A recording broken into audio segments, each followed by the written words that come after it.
तैयार रहिए, स्टार्ट। हमने विद्वान काउंसिल द्वारा दी गई इस दलील पर चिंताजनक रूप से विचार किया है कि मृत्युकालिक कथन से यह प्रतिबिंबित नहीं होता है कि चिकित्सक ने मृतक के स्वास्थ्य की दशा से संबंधित प्रमाण पत्र दिया है। विराम।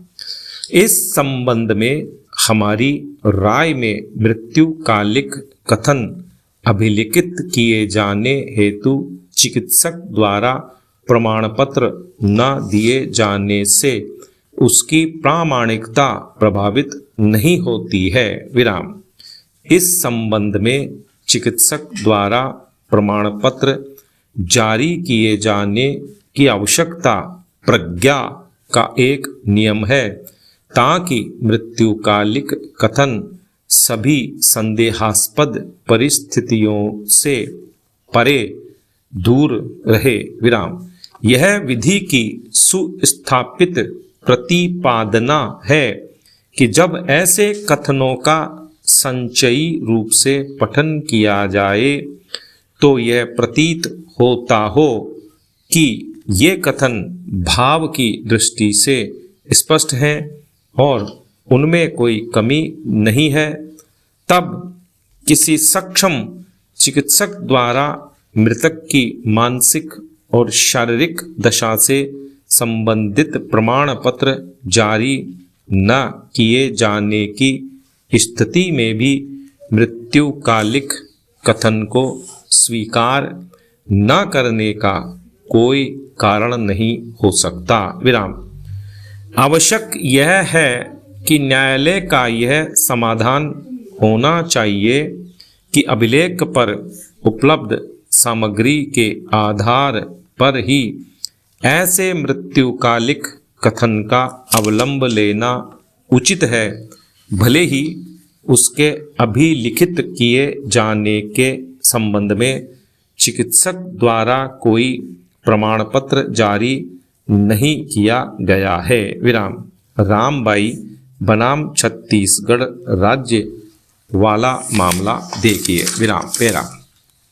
महत्वपूर्ण बात यह है कि हमने यह देखा है कि अन्वेषण अधिकारी ने मूल मार्गदर्शक सिद्धांतों का अनुसरण किया है, जिनके अधीन यह विहित किया गया है कि मृत्युकालिक कथन प्रश्नोत्तर रूप में होना चाहिए और मृतक के ही शब्दों में ज्यों का त्यों अभिलिखित किया जाना चाहिए। विराम।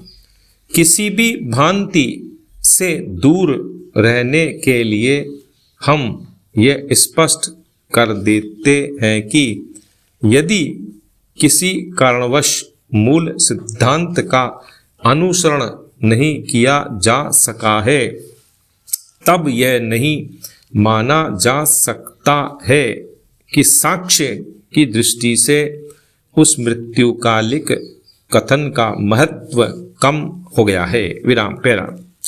एक अन्य महत्वपूर्ण बात यह है कि हमने यह देखा है कि मृत्युकालिक कथन बंगाली भाषा में अभिलिखित किया गया है और हम में से एक न्यायाधीश अर्थात न्यायमूर्ति अरिंदम लोध बंगाली भाषा जानते हैं।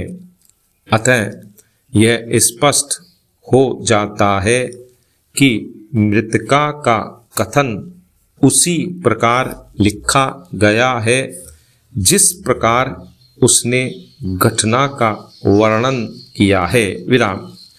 हमारे मतानुसार उक्त मृत्युकालिक कथन प्रदर्श दो निश्चित रूप से उचित कथन है जो हमें विश्वासोत्पादक प्रतीत होता है। विराम।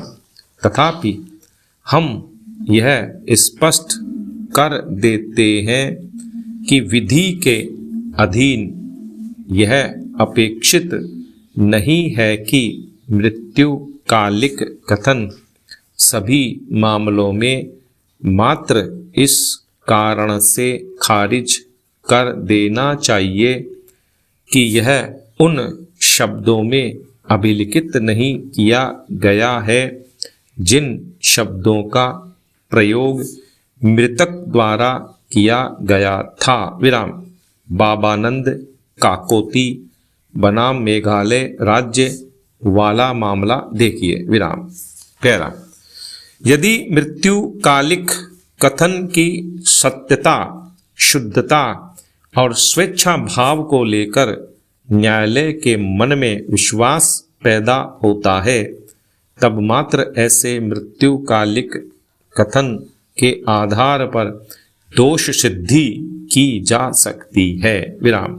पूनम बाई बनाम छत्तीसगढ़ राज्य वाले मामले में उच्चतम न्यायालय की 4 न्यायाधीशों की न्यायपीठ ने यह अभी निर्धारित किया है कि मृत्युकालिक कथन अभियुक्त को दोष सिद्ध करने का एकमात्र आधार हो सकता है।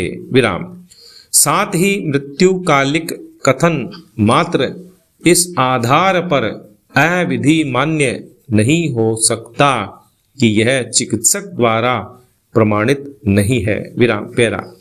2 मृत्युकालिक कथनों प्रदर्श 2 और प्रदर्श 5 जो एक दूसरे तथा अभियोजन साक्षी 9, अभियोजन साक्षी 3, अभियोजन साक्षी 4 और अभियोजन साक्षी 5 सहित अन्य साक्ष्य के साथ सुसंगत हैं, सहित संपूर्ण साक्ष्य पर विचार करने पर हमारा यह समाधान हो गया है कि अभियोजन पक्ष ने अपना पक्ष कथन युक्तियुक्त संदेह के परे साबित कर दिया है। विराम।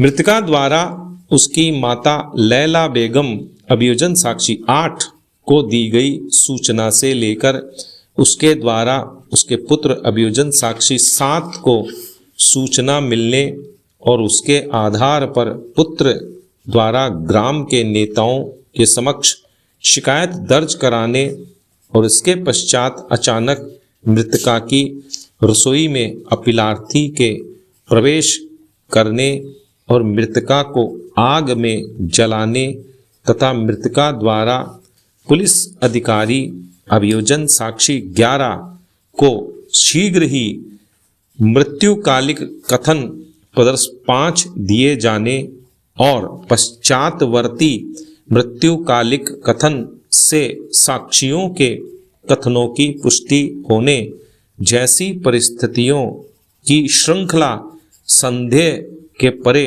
पूर्ण दिखाई देती है। विराम।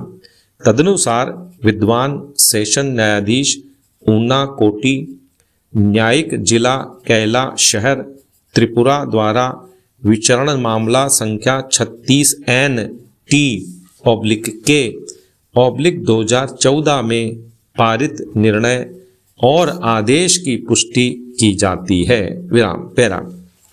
अपील में गुणता का अभाव होने के कारण यह खारिज की जाती है। विराम। पैरा।